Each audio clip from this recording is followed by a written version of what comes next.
Hi, welcome to Mr. Otter's studio. Today we are going to be drawing and painting a clematis flower using watercolors. This was requested 2 months ago, so I'm sorry, sometimes it takes me a while to get to your requests. We're going to be drawing it in pencil first. This is a really easy flower to draw. The center of the clematis is a little bit detailed and textured. We are going to be using masking fluid to help us paint this flower. And most people will put masking fluid on to mask the white parts of their artwork. We are going to be using the masking fluid to mask out the lighter parts of our artwork. So these little yellow things that are coming out around the center of our clematis, we're going to paint them light yellow, cover them with our masking fluid, let it dry, and then paint the petals around it. Once those are dry, we'll remove it and add a few more details in the center, paint some leaves in our background, and we are finished. These are the supplies that you need. You need watercolor paper, water, some watercolor paints, the two brushes that I use every time, a flat and a round brush. So this is a 3/4 inch flat. This is a number 8 or 10 round. Paper towel, a scratch piece of paper, a pencil and eraser to draw it with, masking tape if you want to tape a border. And today this is going to be the new item that we're using. So we are going to be using this masking fluid. You'll need to make sure you have windows open when you're painting with this. It just says may cause respiratory allergies because it contains latex. So if you have a latex allergy, there's other things you can use, and you don't even need to use this at all, but it definitely makes this a lot easier. It smells terrible. That's why I usually don't use it, but it does work. You also need something to paint this on with, and some people will just use like the back of their paintbrush, dip it in the puddle of this, and then just smooth it where they want it to be. If you do use your paintbrush, just make sure to wash it off with soap and water after, or this definitely can ruin your brushes. The first thing we're going to do is just tape a simple border. You do not need to do this. I just like to do it. It just kind of brings everything together for me. Once you get your tape on there, just smooth the edges. And again, you can choose, this centerpiece can be a square or as long as you want it to be. So the first thing we want to do is define where the center of this flower is. So this is going to be the center part of my flower. I'm going to be drawing dark just so you can see what I'm drawing a little bit clearer. Make sure you draw really lightly so you don't have to erase a lot. So this is going to be the center, and now what you want to do is draw another circle that kind of defines where each one of these petals come to. Clematis flowers have 8 petals. We are going to start by drawing 4 evenly spaced petals, and then we will put the other 4 in between them. So the first one is coming in this direction, and this is just a really simple shape, almost like a leaf, and then it comes just a little bit skinnier back in. It's almost like we're going to have a cross or an X. The first 4 petals are going to be along this X. So the second one comes over to this point, it dips down just a little bit and comes over and then back in. This third one comes up over, actually has a little dip in it, over to the edge and back in. And now let's draw this one in. This one, think of the shape of a leaf, and this one's just a little bit more rounded at the edge right here, and has a little bit of tapering that goes on here. So we've drawn 4, now let's draw the other 4 in between these ones. So there's one right here, and it's tucked behind this petal, but it comes in front of this one. So come over about halfway on this petal, come up, dip over, come up to a point. This side is pretty wavy, almost like 2 waves, and then it comes over with a little dip and then just comes behind this petal. The petal that's in between these 2 actually is in front of both of them. Let's start it right here in the middle of this one. It comes over, bends in just a little bit, and then comes to a point. Bring this one over the front of this one, and then again back into the center, about halfway. This petal right here is behind this petal and in front of this petal. So we'll start it halfway on this petal right here to a point, and then it comes nice and it just comes right around behind this one. And we'll erase some of these lines so that you can see which ones are in front and which ones are behind. The petal that's right here comes in front of this one, behind this one. We're going to leave a little bit of this one in the center. So start it a little bit over from this one. So this one comes really rounded, almost down to a point. It comes up and then bends back behind it. There's almost like a tear in this petal. Take your eraser, and now I'll erase so you can see which ones are in front and which ones are behind.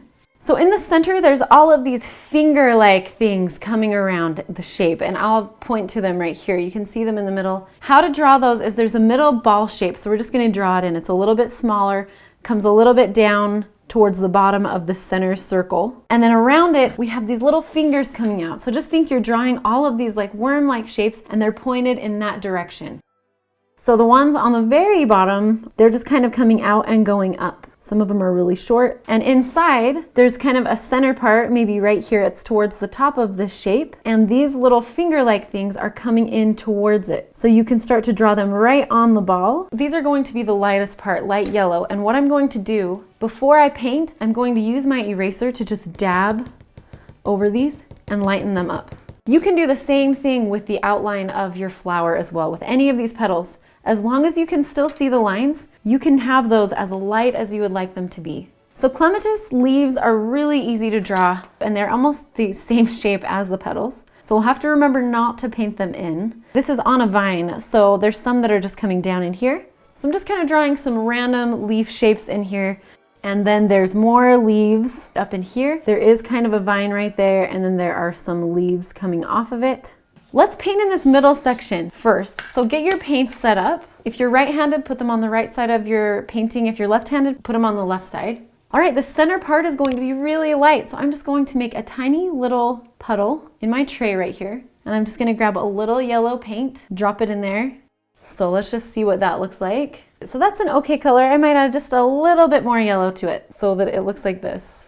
All right, once you have that color, use your smaller pointed brush, take your yellow and just start painting in that area. The middle part's gonna be really easy, it's just a circle. All right, now we're gonna let this dry and then we're going to paint over the top of it with our masking fluid.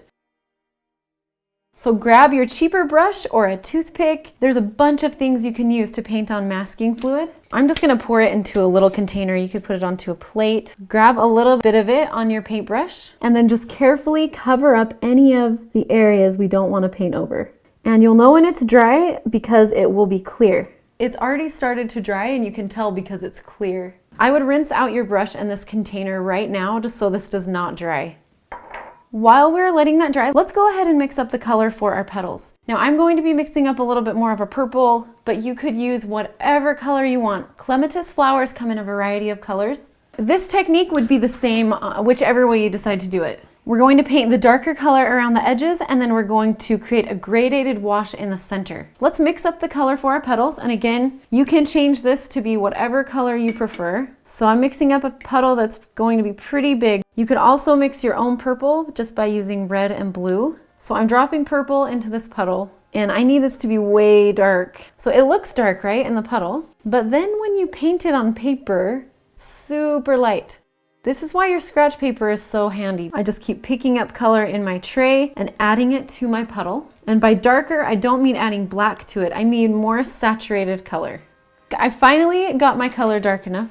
Grab your smaller brush and we're gonna start petal by petal. I'll show you how to do it in these two petals and then I want you to try it on your own. So go ahead and paint around the edges of your petal. And I'm painting right into the center where that is. Rinse your brush off, blot it off a little bit, and then come right around the edge of that. Rinse your brush off, blot it off on your paper towel, and then come right on top of that. So I'm slowly getting lighter as I come into the center of this petal. All right, so now let's try that on a second petal. So we have this petal, we're just gonna go around the edges and I'm going right over my pencil. Dip your brush in your water, blot it off, come around the edge of that, rinse your brush off, blot it off, and then come over the center of that. And we're going to do this on each of these petals. And then I'll show you how to create the texture. So do that same thing on each of the petals. Paint around the edges, rinse your brush off, blot it off, and then slowly move towards the center as you're removing color from your brush. And if you're worried about your colors bleeding, like if you want to keep this light and it's still dark, you could skip over to the next petal if you wanted to. Once you've painted in those petals, you can add a little bit more shading on them if you like. I know if you look at the photograph, there's definitely some shadows that come behind some of these petals. You can add them in just with the same color. You could add a little bit of yellow to your violet if you want it to be maybe a darker shadow. Now I'm going to show you a really easy way to create the texture on these petals. You're going to dip your brush into the same purple that we used to paint the outside of these petals. Blot your brush off on the paper towel. I mean a lot, so it's pretty dry, and then smash it with your fingers. And then you're going to start at the tip of one of the petals and paint in. So we're going to add this texture, and I don't want to call it stripes, but it looks like there are some veins or some texture on these petals. So dip your brush in the water, dip your brush in your puddle, smash it, and then look at the flower and the petals and figure out where those different shapes are and how they kind of bend and move around the flower. I would make sure the under layer is dry when you're doing this part. Let me zoom in so you can see it a little bit better. So get your paint, blot off your brush, smash it, and then just bring that texture in. You can add more along these edges if you want. This part is up to you how detailed you want this flower to be. So again, you can texture it as much as you want if you want to bring a little bit more on the edges. If you want to indicate a little bit of folding in the petals or anywhere these shadows got a little bit abrupt, you can bring this texture over the top of it. Just be careful, I do tend to overwork it. Let's work on our background. Since the edges of this aren't very wet, I feel like we can kind of work on that while this dries, and then we'll wait to remove this very last. All right, so now what colors do we need? Whatever colors you want. You can make them detailed if you want it to be in focus, or you can do it a little bit looser so that it kind of fades into your background. So if you have purple and you want to turn it into more of a brown, you can add yellow to it. So now I just have this nice neutral brown color, and then I'm going to mix up a little bit of a green. You can use green from the tray, or you can mix yellow and blue together. I typically don't use color from the tray, but for this one, I'm trying to make it a little bit more simple. Maybe add a little yellow to this green. So let's go ahead and paint in these leaves. And these might look way different in yours, and that's okay.